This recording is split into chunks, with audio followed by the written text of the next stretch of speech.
सभी को जय मसीह की। ऑनलाइन आराधना में हम सब एक बार फिर से मिले, इसके लिए प्रभु का बहुत बहुत धन्यवाद। आइए एक छोटी सी प्रार्थना करते हैं।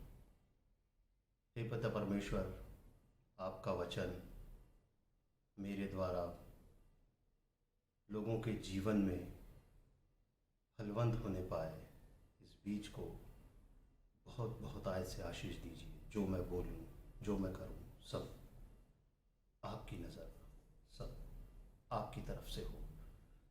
छोटी सी प्रार्थना को ग्रहण कीजिए और आशीष दीजिए। प्रभु यीशु मसीह के नाम से मांगते हैं।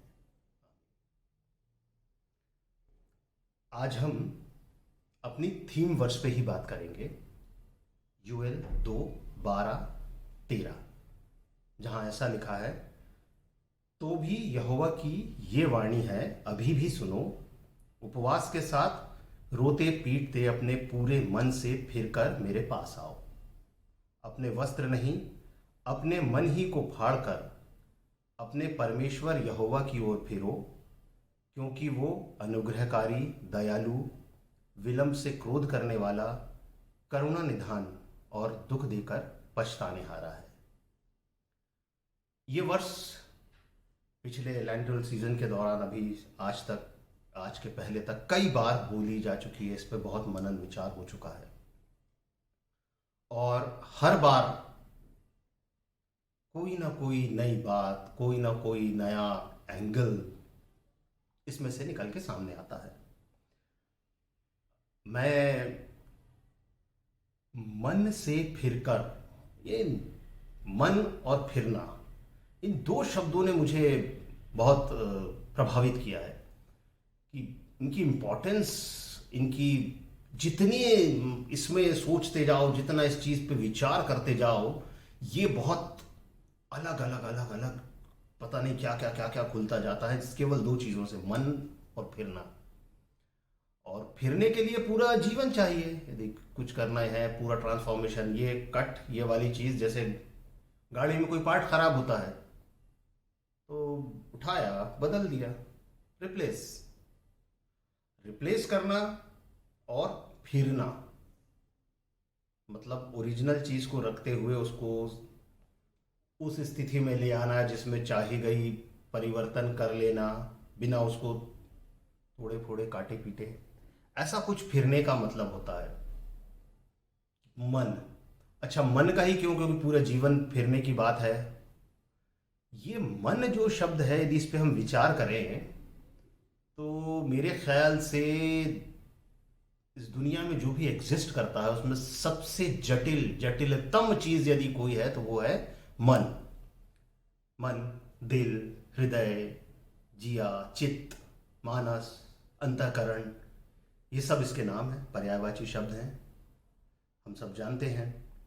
अच्छा, इसका मन की यदि हम बात करें, परिभाषा इसकी यदि ढूंढी जाए तो ये आत्मन, मतलब स्व होता है इसके, मतलब खुद का, अंदर का, अपने अंदर, इनसाइड वाली बात होती है। और ये वो चीज है कि जिसे सिर्फ महसूस किया जा सकता है। आप इसको टच नहीं कर सकते, स्पर्श नहीं कर सकते, आप इसको देख नहीं सकते, लेकिन ये है, महसूस होता है, महसूस किया जाता है, किया जा सकता है, लेकिन स्पर्श नहीं किया जा सकता।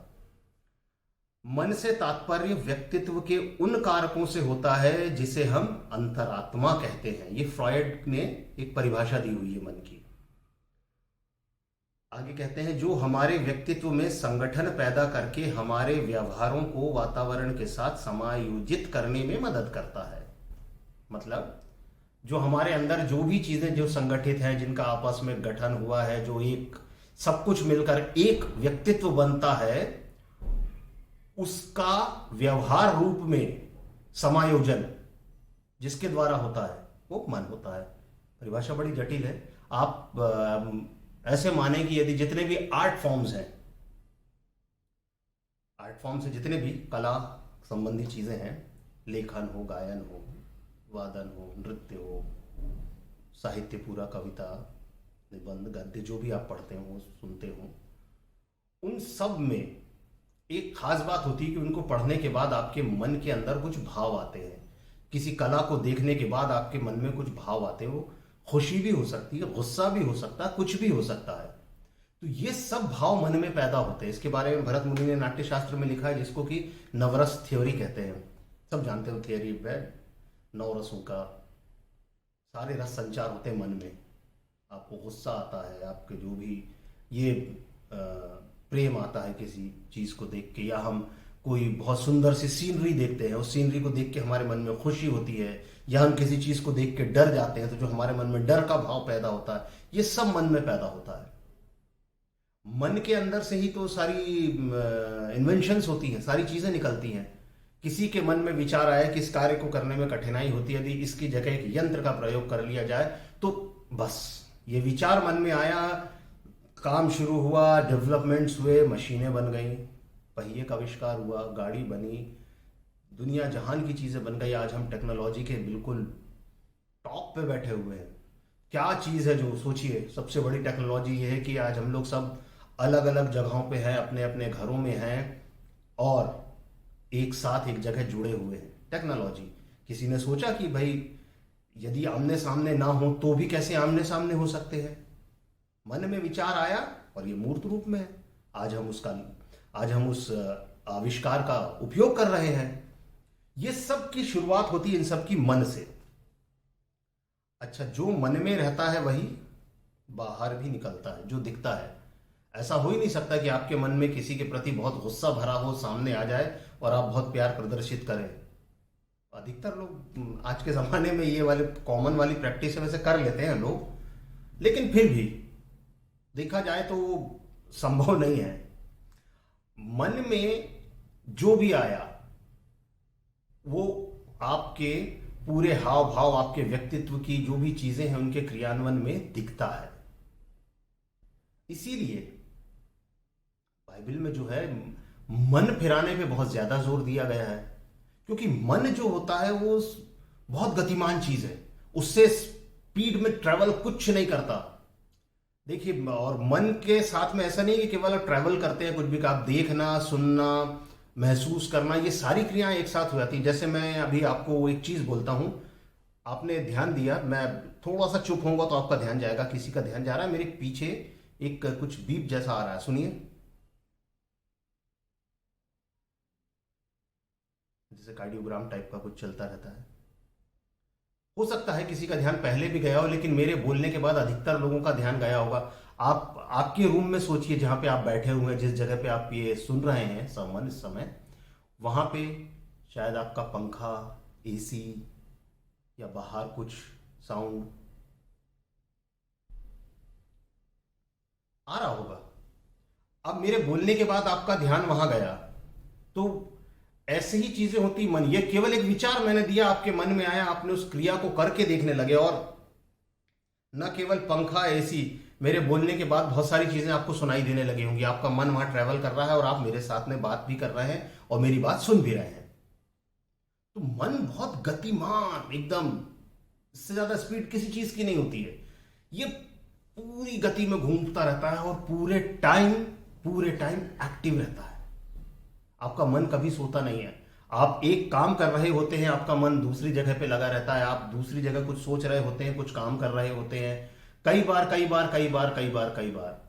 बहुत बार होता है, और कई बार तो कई चीजें एक साथ होती रहती हैं। तो ये मन की सबसे बड़ी खासियत है और यही इसका सबसे बड़ा ड्रॉबैक है। अब इसमें बुराई भी यही है कि एकदम से आपने कोई इशारा मिला, छोटा सा इशारा मिला कोई किसी तरफ, मैंने जैसे अभी आपको बात करते करते बोला साउंड सुनिए, आप साउंड सुनने के लिए चले गए, तो ये मन चला जाता है, मन इधर उधर होता है। मन को ही आपको फिराना है। अब ये मन फिराने की बात पिछली बार जब मैंने की थी तो बताया था उस एक संबंध में कि मन का फिरना तो इंपॉर्टेंट है, लेकिन मन का पवित्रता के साथ फिरना बहुत इंपॉर्टेंट है। वो आज भी हम इसी मन फिरने पे एक बात करेंगे, बहुत ही इंपॉर्टेंट चीज है कि मन फिरना है। आप और अच्छे से फिरना वो बता दिया। आज मैं वो चीज बताऊंगा कि कैसे फिरना है। हम थोड़ा सा इस पे विचार करेंगे यदि मैं आपसे पूछूं कि मुझे डॉक्टर बनने के लिए क्या करना होता है, हम सब जानते हैं कि मुझे उसके लिए पहले तो एक एंट्रेंस एग्जामिनेशन टेस्ट होती है, वो पास करने पड़ेगी। उसके बाद में वो क्लियर कर दूंगा जब मैं, तो फिर मुझे एक मेडिकल कॉलेज में एडमिशन मिलेगा। उस एडमिशन के बाद में मैं वहाँ पढ़ाई करूँगा, पढ़ाई करके उन सब एग्जामिनेशंस को पास करके एक समय बाद मेरा कोर्स पूरा होगा, फिर मुझे डॉक्टर की डिग्री मिलेगी और मैं उसके बाद डॉक्टर प्रैक्टिस कर सकता हूँ। तो वैसे ही एडवांस चीजें पिछले लेक्चर में बता दिया था कि मन का फेराव कैसा। आज मैं बात करूंगा कि बेसिक चीज शुरू कहां से करनी है, what is the entrance test of मन फिराना। और जैसा कि मैं हमेशा अपने सारे सर्मन्स में एक चीज बोलता हूं कि सबसे आसान, सबसे सरल, सबसे सहज तरीका क्रिश्चियनिटी में दिया जाता है। बहुत ज्यादा कुछ करने की जरूरत नहीं है आपको। फलानी डेट पे इतने दिन बाद ये ऐसे करने के बाद में फिर वो होगा, फिर वो करने के बाद ये होगा, फिर वो करने ना। आप अभी इसी समय यू स्टार्ट डूइंग इट, आपको रिजल्ट मिलेगा। तो बहुत आसान सी, बहुत सी छोटी छोटी सी ऐसी चीजें हैं जो आपको करना है। ध्यान रहे मैंने बताया ये एंट्रेंस है। आप बाद में देख सकते हैं, हम यदि देखें इफिसियो 4, 23, 24, 25, 26, 27, 28, 29 उनमें लिखी हुई है चीजें। सबसे इंपॉर्टेंट बात यह है कि हम प्रभु की तरफ मन फिराने की शुरुआत कैसे कर सकते हैं, क्या होना चाहिए पहला स्टेप। तो इफिसियो में लिखा हुआ है कि नए मनुष्यत्व को पहन लो। नया मनुष्यत्व क्या है, इंपॉर्टेंट बात है, जहां से मैंने बात शुरू में भी बोली थी एक बात की, रिप्लेसमेंट नहीं है। नहीं तो अदरवाइज ये मॉरिस अलग, दूसरा मॉरिस खत्म, तुम इधर नया वाला, ये वाला चाहिए। रिप्लेसमेंट नहीं है, फिराना है। उसी को जो खराब हो चुका है उसको ठीक करना है, उसी को जो नष्ट होने के रास्ते पे जा रहा है रोकना है, उसी को जो बर्बादी की तरफ जा रहा है वापस लाना है, उसी को। तो नए मनुष्यत्व को पहनना है। बाइबल के अनुसार आगे लिखा है मनुष्यत्व जो परमेश्वर के सत्य की धार्मिकता और पवित्रता में सृजा गया है। नए मनुष्यत्व को पहनना है, ठीक है ना। पहनना मतलब मैंने ये शर्ट पहना हुआ है तो इसके अंदर का बॉडी मेरा ओरिजिनल बॉडी है। अब मैं ये शर्ट उतार के कल यदि मैं दूसरे रंग की पहनूंगा तो दूसरी शर्ट पहनूंगा, बॉडी यही रखेगी, तो वैसा दिखने लगूं। कुर्ता पहनूंगा तो आप बोलेंगे कुर्ता पहन के खड़ा है। तो वैसे ही यहां पे ये है, पहनने की बात हो रही है कि मनुष्यत्व को पहनना है। इसमें सबसे इंपॉर्टेंट बात यदि है कि वो मनुष्यत्व सत्य की धार्मिकता और पवित्रता में सृजा गया है। अब सत्य की धार्मिकता और पवित्रता बड़े इंपॉर्टेंट शब्द हैं, 3 शब्द साथ में हैं। धार्मिकता, पवित्रता काफी एक दूसरे से जुड़े हैं, सत्य भी जुड़ा ही रहता है, लेकिन सत्य की धार्मिकता, इसको ऐसे समझें कि जो सत्य होता है, जो धार्मिक होता है, जो पवित्र होता है। तो धार्मिक और पवित्र जो भी होगा वो सत्य ही होगा, लेकिन हर सत्य धार्मिक और पवित्र हो जरूरी नहीं है। बहुत ध्यान से, बहुत माइन्यूटली इस गैप को समझे कि जो धार्मिक है, जो पवित्र है, वो सत्य ही होगा, लेकिन जो सत्य है वो धार्मिक हो या पवित्र हो यह जरूरी नहीं है। हमें क्या करना है, हमें यहां से चुनने की शुरुआत करनी है कि जो सत्य हमको दिख रहा है। बहुत सारा सत्य है आज समाज में, आप दुनिया में आप सामने देखिए, बहुत सारी चीजें जो सत्य हैं, लेकिन क्या हम उनको फॉलो कर सकते हैं? क्या हमें करना चाहिए? क्योंकि वो सत्य है, जो हो रहा है वो सत्य है। जो नफरत फैली हुई है, जो हिंसा हो रही है, जो और भी पता नहीं न जाने कितने कितने प्रकार के जो गलत बातें समाज में प्रचलित हो रही हैं, तो वो है सत्य है, वो है, लेकिन हमें क्या चुनना है उसमें से? वो पवित्र सत्य नहीं है, वो धार्मिक सत्य नहीं है। 2 शब्द स्पष्ट तौर से लिखे हैं कि धार्मिक और पवित्र। सत्य आपको जो दिख रहा है, सत्य को नकारना नहीं है, वो सत्य सिर्फ आपको चुनना है कि हमारा सत्य कौन सा है, धार्मिक सत्य कौन सा है और पवित्र सत्य कौन सा है।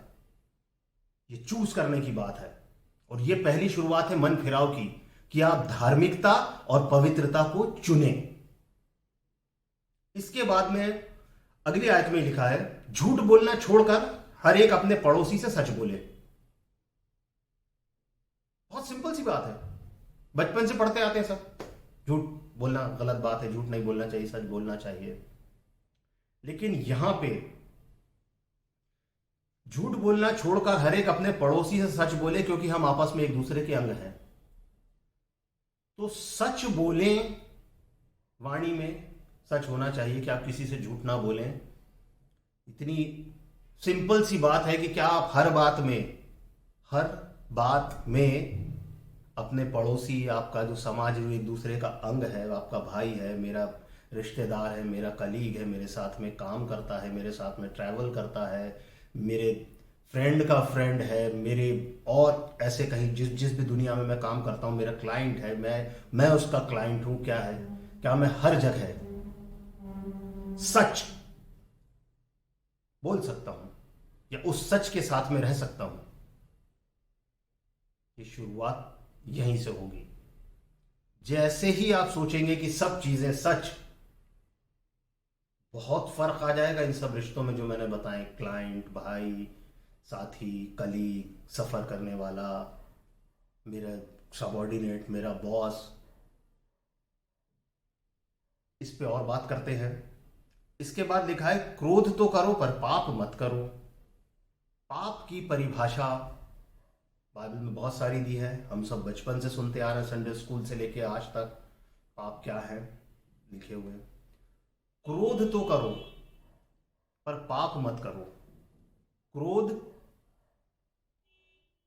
आना मन का एक स्वाभाविक व्यवहार है, स्वाभाविक प्रक्रिया है, क्रोध आ जाता है किसी भी बात पे। तो क्रोध तो करो पर पाप मत करो।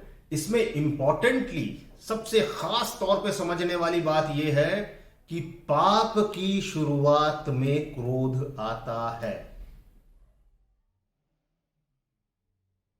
इसीलिए उसके बाद में लिखा है कि क्रोध कर लेना, अनुमति नहीं दी जा रही है।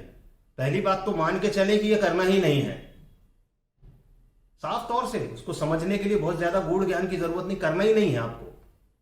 और यदि क्रोध हो गया तो समझ जाना कि पाप के रास्ते पे चल पड़ो, तुरंत वापिस रिवर्स गियर क्या बल्कि यू टर्न, पूरा फॉरवर्ड में। क्रोध कर दिया मतलब आप समझ लीजिए कि पाप की तरफ आपने एक कदम बढ़ा दिया। देखा है, सूर्यास्त होते तक तुम्हारा क्रोध ना रहे। क्रोध ना रहे मतलब क्रोध जिस पे आ रहा है उस पे क्रोध ना करके आप बहुत बड़ा एहसान नहीं कर रहे हैं।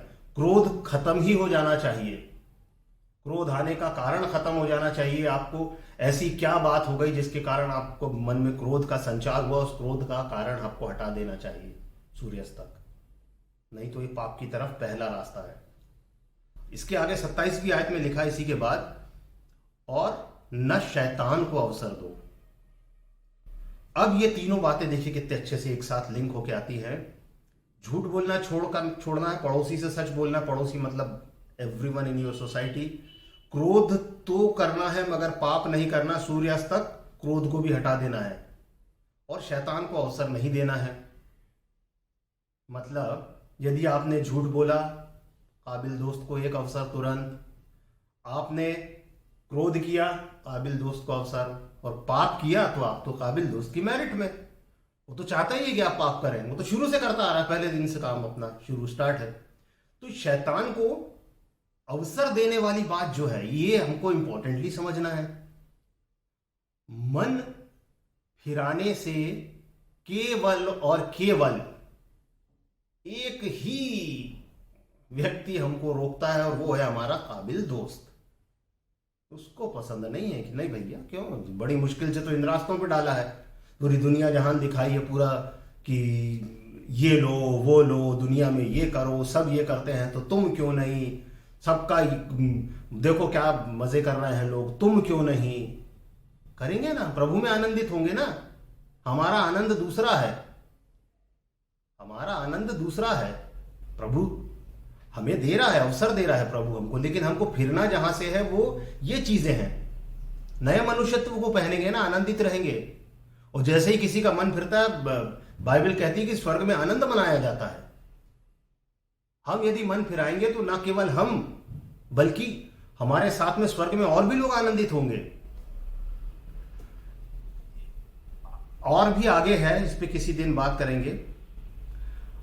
आपको कभी भी ये 3 स्टेप फॉलो करने के बाद ये नहीं सोचना चाहिए कि अब हमको जो है उद्धार मिल जाएगा या हम मन फिर जाएगा। ये मन फिराने के लिए एंट्रेंस है। जब ये चीजें आपके मन में हो जाएंगी कि आपके जीवन में शैतान को कोई अवसर नहीं मिलेगा किसी भी चीज का, आप क्रोधित भी नहीं होंगे, आप झूठ नहीं बोलेंगे, आपके तरफ से झूठ का और आपका नाता टूट जाएगा, तब आप क्वालिफाइंग एग्जाम जो है उसमें अपीयर होंगे कि अब आपका मन फिरना की प्रक्रिया शुरू की जा सकती है। इसी के बाद में मत्ती 3:8 में लिखा है, इसलिए मन फिराओ के योग्य फल लाओ। ये जब ये इस एग्जाम में पास होंगे, इसका जो फल आएगा वो मन फिराओ के योग्य आया तो प्रभु की तरफ से भी दी गई आशीष, जो प्रभु की तरफ से, क्योंकि प्रभु तो सबको मौका ही देते हैं, प्रभु कभी किसी को नहीं बोलते। आप वो चाहते हैं कि हम हर मनुष्य अपना मन फिराए। देखिए कि 2 पतरस 3:9 में लिखा है कि प्रभु अपनी प्रतिज्ञा में देरी नहीं करता, वो धीरज धरता है हमारे लिए कि कोई नष्ट ना हो और सबको मन फिराव का अवसर मिले।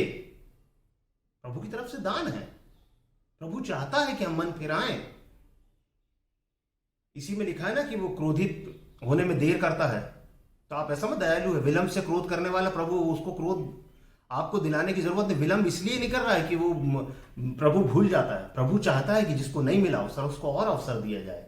आप एक बार और ट्राई कीजिए, आप कीजिए, क्योंकि प्रभु हमें चाहता है, हम उसकी बनाई हुई कृति, हम उनकी संतान हैं। वो चाहते हैं कि हम बचाए जाएं, हमारा मन फिरे। तो विलंब जो हो रहा है वो भी एक दया है हमारे ऊपर। नहीं तो नष्ट करने में तो बहुत आसानी सी बात है, नष्ट तो बहुत इजीली किया जा सकता है। अब ये 3 जो बातें हैं अभी इंपॉर्टेंट बातें, ये एंट्रेंस है। जब आपके जीवन से झूठ विदा हो जाएगा, झूठ मतलब झूठ, जो भी झूठा है, जो भी फरेब है, जिसमें भी सच्चाई नहीं है, झूठ का ना, उजाले का होना मतलब अंधकार का बिल्कुल ना होना। वैसे ही सच का प्रकाश, केवल सत्य जो रहना है आपको, जो मैंने बात की थी, धार्मिक सत्य जो हमको चुनना है। हमारा सत्य जो है वो धार्मिक सत्य होना चाहिए ना, पवित्र सत्य होना चाहिए। इसीलिए झूठ का कुछ भी अस्तित्व नहीं बचे।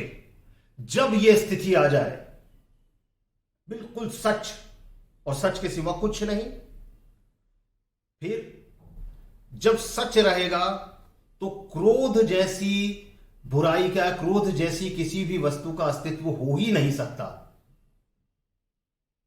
क्योंकि क्रोध पवित्रता और धार्मिकता वाली श्रेणी की चीज ही नहीं है।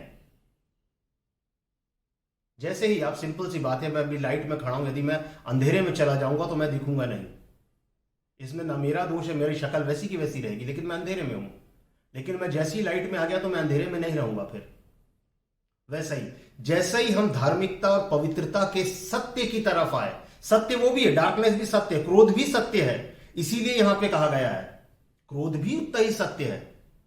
जो पाप का पहला रास्ता है वो सत्य है, हमको उससे बचना है, हमको वहां नहीं जाना। तो हम जैसे ही धार्मिकता पवित्रता में सत्य के साथ में आते हैं, धार्मिक और पवित्र सत्य के साथ में, हम इस चीज से अपने आप दूर हो जाते हैं।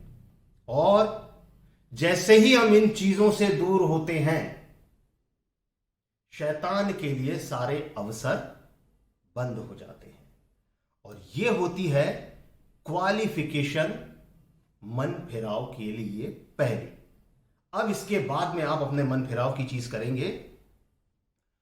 बाइबल भी कहती है, आप रोमियो 12:2 में देखेंगे, इस संसार के सदृश्य ना बनो, परंतु तुम्हारे मन के नए हो जाने से तुम्हारा चाल चलन भी बदलता जाए, जिससे तुम परमेश्वर की भली और भावती और सिद्ध इच्छा अनुभव से मालूम करते रहो। अब आप समझे, जब हम क्वालिफाई करेंगे उसके बाद में हमारा एक सिलेबस हमको मिलेगा, जिस सिलेबस के थ्रू हम आगे जाएंगे और मन फिराव की ओर और मन फिराव के रास्ते पे हम जाएंगे और मन फिर जाएगा, तब हमें परमेश्वर की भली भावती और सिद्ध इच्छाएं अनुभव से मालूम पड़ेंगी। तब होगी बात मन की मन में, प्रभु की इच्छा सीधे मन में पता लगा ये करना है। संसार के सदृश्य नहीं बनना है। इस बात के लिए ये वाला कर लो, ये वाला खंड पढ़ना है, फिर उसमें यहाँ पे इस किताब में ऐसा लिखा है कि ऐसा ऐसा ऐसा करने से तुम्हारे ये वाले पाप। नो नो, कुछ नहीं कुछ नहीं। सीधे मन में सिद्ध इच्छा जो है ना, प्रभु की सिद्ध इच्छा हमारे लिए क्या है? एक ही सिद्ध इच्छा है, जो कोई उस पर विश्वास करे वो नाश ना हो और अनंत जीवन पाए। एकमात्र सिद्ध इच्छा है। उस सिद्ध इच्छा पे जाने के लिए हमको कोशिशें करनी है।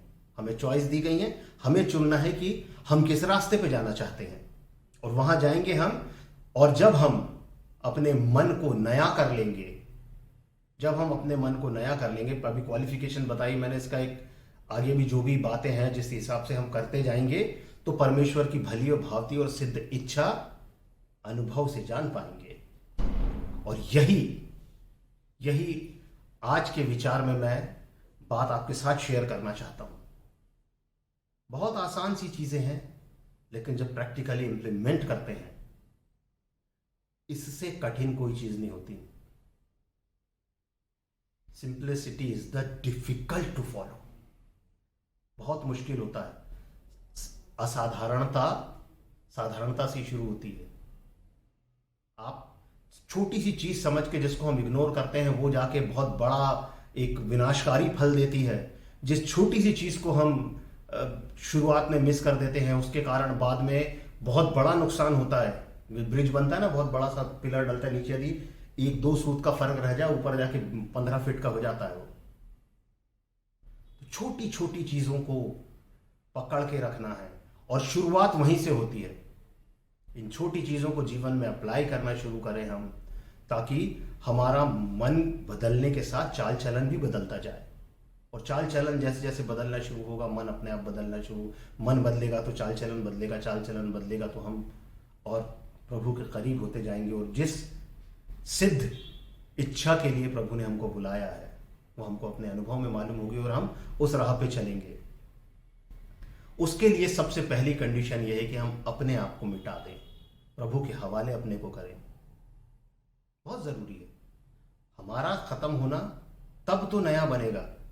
कोई पहले अपने मन को खत्म, ये सब चीजों को खत्म करके और फिर नया मन बनाएंगे। एक शेर कहूंगा, इतना आसान नहीं खुदा की इबादत करना, इतना आसान नहीं खुदा की इबादत करना, दिल से गुरूर जाएगा तभी तो नूर आएगा।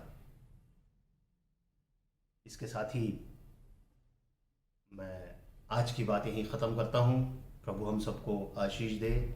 सब प्रार्थना है कि सब लोग स्वस्थ रहें, सुरक्षित रहें, और प्रभु हम सबको आशीष दे।